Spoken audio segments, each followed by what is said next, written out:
How's it going, guys? Andrew here with Justified EDC, and I just wanted to bring you guys a quick video on a little bit of an EDC update. Let me just go ahead and grab some stuff in here to put on screen so you keep watching, you have something to look at. There we go. Now that I have your attention. A lot of my EDC has stayed the same, but a few things have changed, so I thought I'd give you guys an update. Also, I'm waiting for a couple things to come in to do videos on, and I didn't really have any other ideas, so I thought I'd throw another one of these out. These seem to be your guys' most viewed videos, but also the videos that get people the most upset. So I will try to refrain from just straight out trying to make you guys upset, and then in plain and simple terms, just kind of explain why I do what I do. Again, a disclaimer that I shouldn't have to give, but I'm going to give anyways. This is what works for me and my life, my job, my style of dressing. This does not have to be what works for you. I'm not telling you you have to carry any of these things. Or there's a couple things in here that I think are a good idea, sure. But if this stuff doesn't work for you, don't take this as gospel. This is just me. So starting off, let's just go with the stuff that has stayed the same. So my EDC flashlight is the Surefire Stiletto Pro. It is USB rechargeable, which I do like. I wasn't a huge fan of USB rechargeable flashlights, but this battery lasts pretty long time. Just real quick, low, medium, high modes. You have the tail cap that goes straight to high. There's a strobe mode as well, which is kind of pointless and I never use, but I like it. It's nice and slim, carries in the pocket well. If you guys want to see a video, if anyone is new to the channel and hasn't seen my video, my kind of like first person video of how I carry the stuff on body. I know that was one of the main complaints that a lot of people had with my EDC video is, how could you possibly be carrying all of this? There's no room in your pockets for all of that. Yes, there is, and I will try to link that video in the description. The gear, the specific gear might change, but how I carry it stays very similar. So if you want an explanation on that, go ahead and watch that video. I'll try to remember to put that in the description, but yeah, this usually goes in my left pocket, and yeah, great flashlight. Let's see, what else has stayed the same? Medical has stayed the same. You guys saw my other video. I carry this flat compressed gauze in my back pocket. Back here under this band, I also have this little like boo-boo kit for minor injuries, band-aids, cleaning supplies, that kind of stuff. Just your basic, I cut my finger on something stupid at work.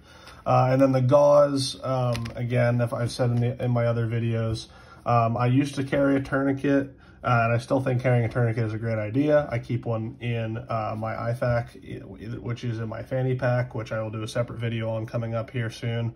I have a full IFAK that I carry in a fanny pack that is always within arm's reach of me. I also have multiple tourniquets in my first aid kit in my vehicle. So obviously tourniquets are a very good idea to carry still. This is just a little more versatile in terms of the kinds of wounds that you can treat. I've said before, it was kind of the vernacular in the gun community to tell everyone to carry a tourniquet. And that often came from people who had a lot of experience in military and law enforcement where they were wearing body armor. And in those situations, you often do see a lot of limb injuries because, again, if you're wearing plate armor, you're not having a lot of torso wounds. So a tourniquet was probably their most used medical item. In a civilian world where you're not wearing body armor all the time, at least I'm not, you're most likely going to see more torso wounds, which with something like this, obviously you have chest seals for sucking chest wounds, which I also have in my other kits, but you can pack wounds with this. It's just, and you can use it as a compression bandage in a very quick pinch, which I don't recommend. You can use this as a tourniquet, but that's why I carry this. That hasn't changed. This has stayed the same. Let's see, what else has stayed the same? This is getting into kind of what has stayed the same and what is going to change. This is a pry bar that I'd made out of an old combination wrench for myself. I couldn't find a pry bar that I really liked on the market. A lot of EDC pry bars that are made in the community are really just fancy pocket trash that don't really function all that well. And no one seems to be making them in steel, which is fucking stupid. It's all well and good to have titanium and brass and copper and to have all the cool materials that we all know and love. But a pry tool needs to be strong and it needs to not break on you. So I don't know why people don't use steel for pry bars more often. It's really not that heavy. You can handle it. I promise. You're a grown adult. So that's why I made this. I did pick this up. This is a Koch Tools cursor. Just because I really like the aesthetics of it. I liked it didn't have a stupid bottle opener or a bit driver or anything dumb like that. It has a pocket clip, which is fine. I've carried it both with and without. I liked the micarta overlay. But it is titanium, and I'm already having the issue where I've already chipped the tip of it. It's ground super thin, which is really great for scraping, which I think this is probably more suited for, is just kind of scraping. I did use this the other day to scrape a bunch of stickers off some used furniture, and I've used this at work to scrape like NCR stickers off of parts. But when I actually tried to use it to pry, the tip chipped. So again, I'm running into the problem of, I wish this was made out of steel. I don't understand why people are so obsessed with carrying a tool that is made for hard use and has soft materials. I just don't understand it. So I do like this, and I've been carrying it in my coat pocket, but like I wear a denim jacket most of the time, so putting this in one of the breast pockets is how I've been carrying this, for a reason that you will see before. If you guys remember, I had been carrying it in this pouch, but I will get to that in a second. Sorry, my ADHD brain has a hard time keeping my topics straight. But yeah, it just bothers me. I wish more manufacturers and companies would start making steel pry bars. I know it's not glamorous or glitzy or anything like that, and it doesn't make for as cool Instagram photos, but it's what works. So I might be transitioning back to this.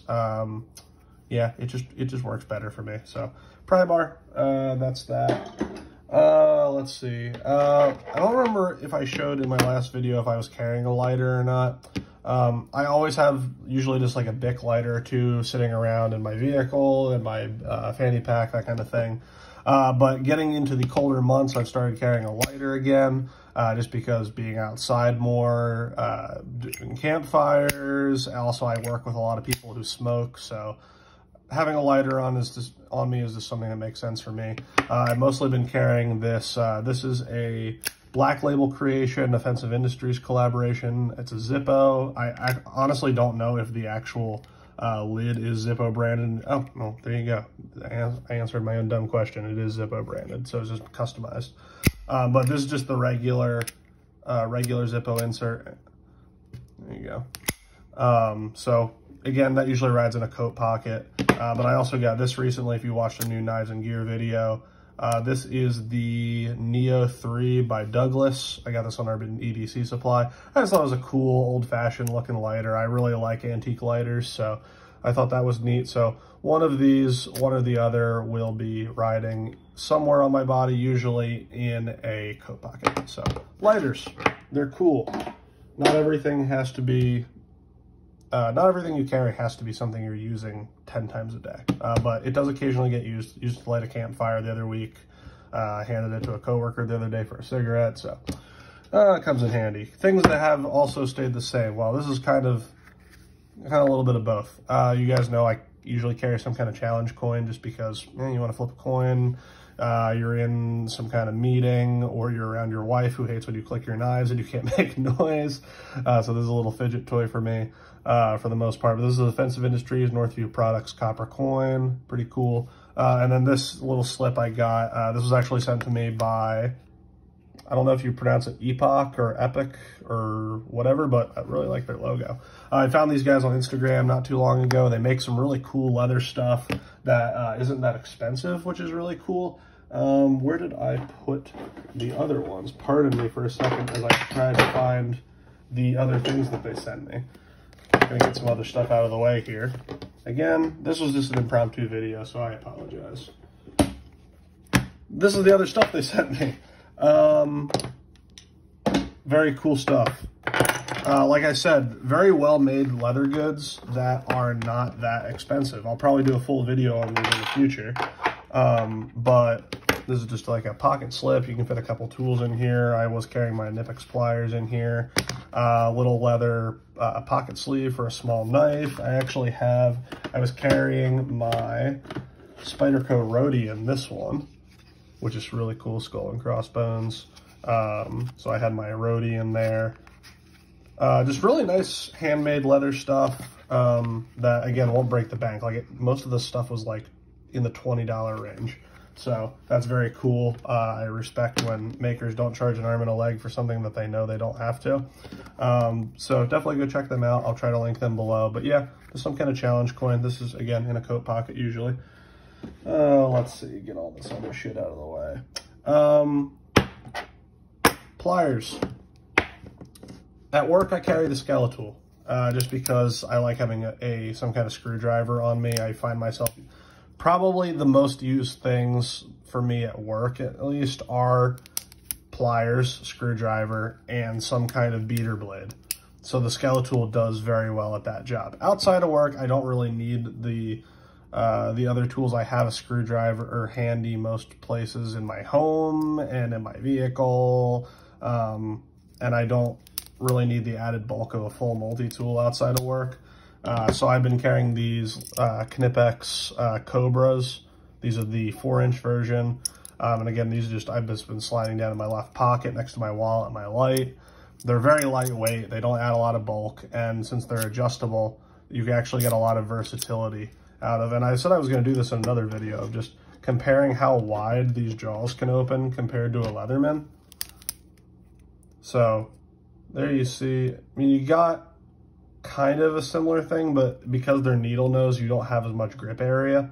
So I don't know, it's just a different tool. It's a convenience thing for me. I mean, you can see the size difference. I don't know the exact weight difference, but so yeah, I've been carrying the Knipex Cobras over the multi-tool outside of work. When I'm at work, I still do carry the Skeletool. So there's that. Let's see what's next. Is there anything else that hasn't really changed? I guess we can talk about knives. The knives are something that are ever-changing for me. Just what I've happened to be carrying in the last couple of days are these two, but I usually have a folder and a fixed blade on me. I like having a folder for utility, usually something that slices very well. This is the Spyderco Gayle Bradley 2 with a Lynch Northwest deep carry clip and sharp dressed knives. My card of scales. I also modified the lock bar access on this one. I ground this side down with a Dremel so you can actually get at the lock bar easier. But this is great. Hollow grind M4 steel, holds an edge forever. Actually not as bad to sharpen as I would have thought. But I usually like having a folder, something that slices well. So if I have to break down a lot of cardboard, which if I pan the camera to the right, I have an abundance of, so I actually do use that quite often. And then I like having a fixed blade for defensive use. This happens to be the Offensive Industries and BW Knives collaboration Draugr. So you can see BW Knives logo there, Offensive Industries logo there. Canvas micarta. This actually came polished, and I roughed it up with some sandpaper just to give it some more texture. But Pikal, reverse grip edge in style knife, chisel ground, came nice and sharp, that nice shiny edge bevel. And then of course, Offensive Industries deep carry pocket sheath. So these usually ride right next to each other in my right pocket. I will sometimes carry another fixed blade horizontally on my belt on the left side for pulling out in a kind of like clinch fashion. But usually it is just a folder and a fixed blade. These can get interchanged. I'll pull a couple here that I interchanged these for. This is also an Offensive Industries knife. This is the Vargr rubber scales. One of the like hard industrial rubber, again, deep carry sheath. So again, the specific gear might change, but it fulfills the same role. And same thing for folders. Usually when I'm outside of work, I'm carrying this recently. At work, I've been testing several different budget knives. So I'll usually have one of these in my pocket recently, either the Harnds Beak, the Ganzo Firebird, some kind of letter number combination that I'm not going to look up right now, and the Cold Steel Crawford one. So some very budget options that I've been testing out for reviews. These are probably all going to get either kind of like a joint budget knife folder review, or they're going to get their own reviews. I haven't decided yet, but usually when I'm outside of work, it's this or another nicer folder. And in work, it's one of these budget beater knives, at least of recent, just because I've been testing stuff out. So again, I'm going to put a disclaimer in here since apparently some of my commenters, not you guys that are subscribed, I'm sure all of you guys who are subscribed are lovely people, but some of my viewers that just pop on here and don't listen to what I say will be like, why are you carrying 7 knives at the same time? I'm not, they switch. So just a disclaimer there. I know listening is hard for some of you. Let's see, let's get these knives out of the way so I know what I've talked about already. Because if I don't write down my video ideas, guys, I completely lose track. And this is an impromptu video that I did not write anything down for, which brings me to another point, writing. One specific commenter got very upset about this notebook in my last EDC update. He said it wasn't beat up enough, which again, it was a new notebook. These fill up quickly and I had just gotten a new one. Look, it has wear on it now. You're happy now. Also, I put an F on the front because I often, like when I tuck this in my pocket and I pull it out, I'm not sure which the front is. And someone was very upset that, the spine's always on the left. That's how you know it's the front. Well, dumbass, now what? This is the back of the notebook. Spine's still on the left. If I do this, I understand that the spine is supposed to be here. I'm from America. I read left to right, but now you guys know. They were also upset that there was nothing in the notebook, which there absolutely was, but now there are things in it. Grocery lists, packing lists, things I have to do, notes for work, that kind of thing. So sorry if I ranted a little bit there. The absolute stupidity of the internet sometimes bothers me. And then, so that is a Moleskine notebook. This is the small, I think it's like a 4 inch by 2.5 inch. I could actually show you here if I wasn't being stupid. So it's a 4 inch by, yeah, 2.5 inch. I was right. I remembered from the Amazon link. And then this pen, which one of you guys recommended to me, which I absolutely love and is starting to get some love marks on it because nothing I take to work stays looking nice for long. This is the Skillcraft Aviator. This is one of the pens that you twist and has 3 different inserts. You have a black pen, a red pen, and a mechanical pencil that you can collect the lead out like normal and then just twist it to put away. It also has, which I think I forgot to show in the last video, an eraser tip, which is very cool. That just screws on and off. So yeah, Skillcraft Aviator, very cool pen. I think they're like $20. Again, I'll link all of this stuff in Amazon, which is going to be a nightmare, but I love you guys, so I do it. So writing utensils. Again, I was carrying, this is a good time to address this. I was carrying the pen and the Prybar, which I dropped this Prybar in the Citizen E pouch, along with usually another secondary knife like this petrified fish or the Spyderco Roadie in this pouch. And then I was using the zipper, the inside zipper for my wallet. I got a new wallet, so this has not been a tool pouch anymore for me. I haven't been using that. So again, now that it's getting colder, I'm wearing a jacket more often. I don't really switch jackets out. I wear the same dirty denim jacket all the time. So this kind of stuff stays in my pockets. Actually, let me pull everything that will usually stay in my jacket pockets. This I haven't gotten to yet, but yeah, that kind of stuff, like one of the lighters, the pen, the Prybar, that kind of stuff goes in my jacket pockets. So get that out of the way. And we're done talking about that. So the reason that I've not been carrying the Citizen E pouch is because someone reached out to my email, which if you guys don't know, I have an email specifically for the YouTube channel and Instagram, justifiededc@gmail.com. If you want to send me a message, you want to get a hold of me other than my DMs, that's another good way to do it. This is by a company called MNGARISTA, M-N-G-A-R-I-S-T-A. I don't know how to pronounce it, but there's their logo. Very cool. And they reached out to me and sent me this wallet as well as some like keychain, like one of those expandable keychain things. My wife's actually been testing those for me because she has a badge that she wears at work that she keeps on one of those retractable things. So she's been testing that, but then I've been carrying this wallet, which I don't want to show you my ID, so I don't have that in the back. I have my ruler card in there, but it has a cool back slot for a single card, which is clear, so you can put your ID in there, and you show it at a bar or at a airport or something like that. You can just pull it out, show them your ID. So that's cool. And then it's just these two metal slabs tied together with this band. And the actual package came with a bit driver to take this apart and a replacement band. So if you want to, if the band wears out or breaks or something like that, you can take these screws out, put a new band on, and it included the little bit driver. So that's very cool. But it's nice and easy. Has this band over here to put some folded cash in, and then it has this little cutout section here that you push up on, and then you can fan your cards out, pull one out, pop it back in, and then just push it back in. All the cards stay in very well, even this one here in the back slot. It feels like there's some kind of detent inside, but cards don't fall out, cash doesn't fall out. Been very happy with this. The form factor is very compact. It's a little heavier than your normal wallet because it is metal. I think it's aluminum. It looks like aluminum with this polymer and then the strap. But I've been liking it so far, and I might do a full video on that company in the future. But I just wanted to let you guys know that that was sent to me for free, and that's why kind of how I've been carrying some of my other gear has changed, because I'm no longer using this pouch as my wallet, so I don't have the tool holder anymore. So that's the wallet. Moving on, let's see. Keys. Again, I'm gonna be careful not to show you guys my house key and apartment key.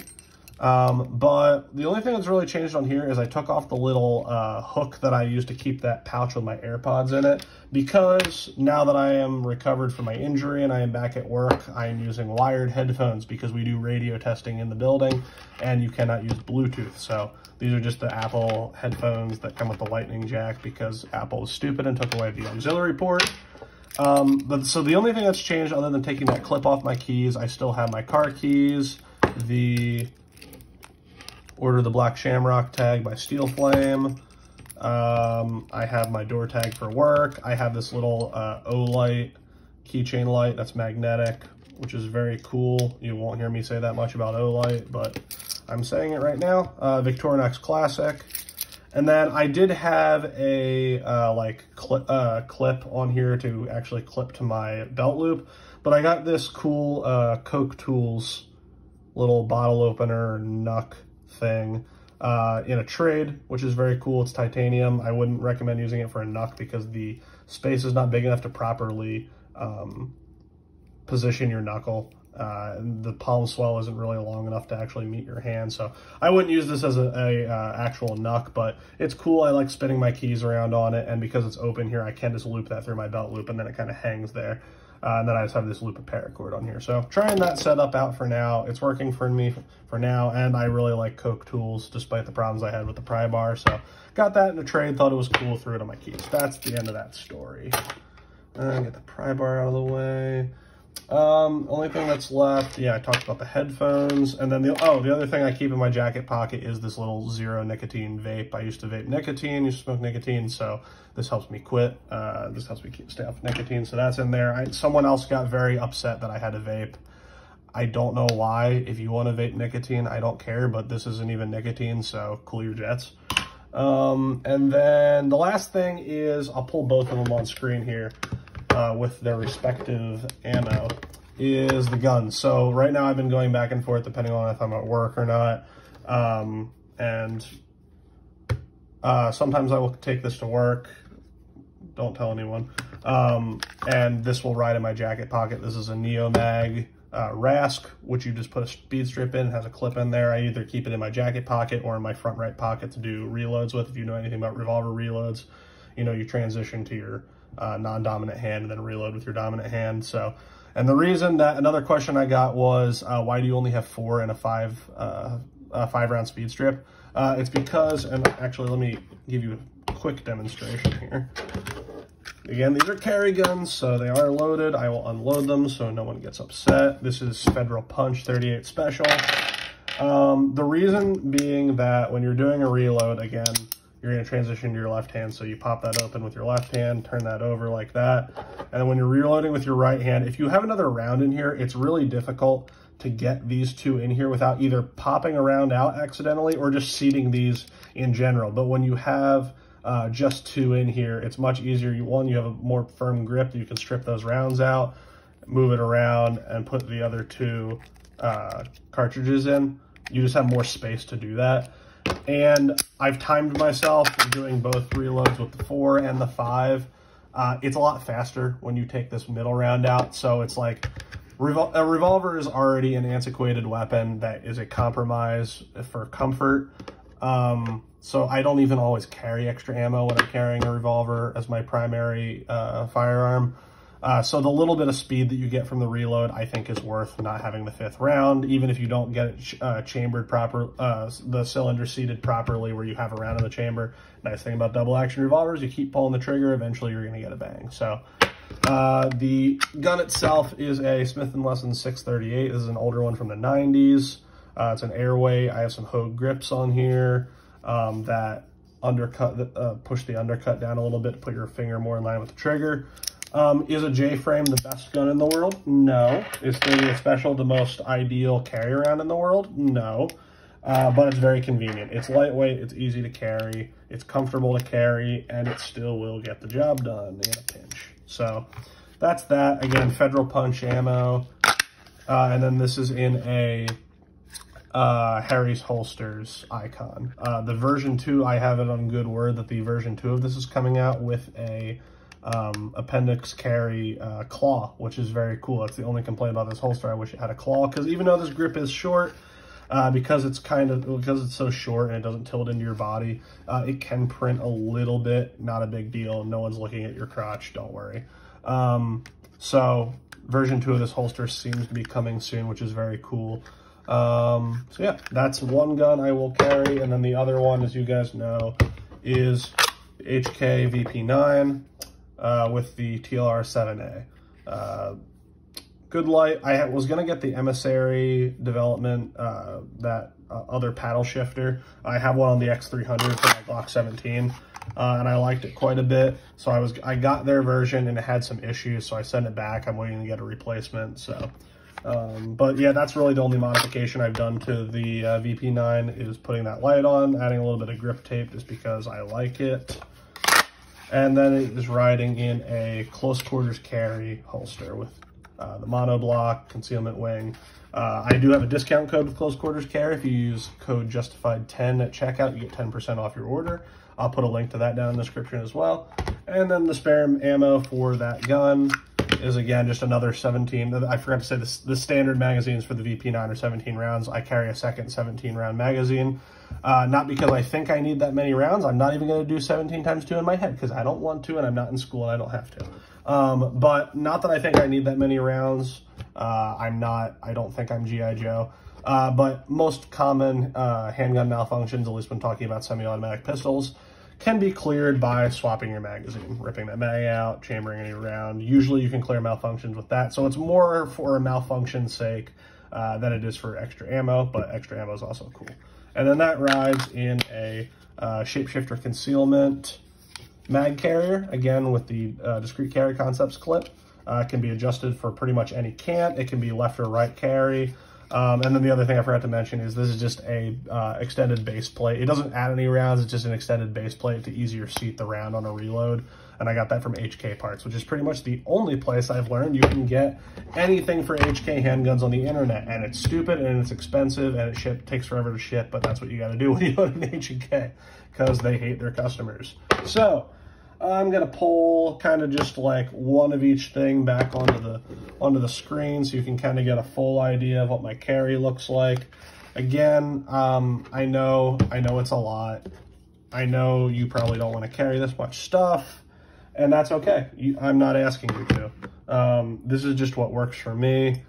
And yeah, I just wanted to share it again because a couple things had changed. I know you guys like these EDC videos. Well, some of you really hate mine specifically, but that's okay. Let's grab one of each thing back on here, throw the keys on there. This absolute pile of stuff that I keep on my person. But yeah, that's about it. It's a big pile of stuff, but I know you guys like seeing it. I wanted to update you on what's going on. I have a couple more knives coming in from makers that are being sent in for review, so keep an eye out for that. And as always, I will see you guys in the next video.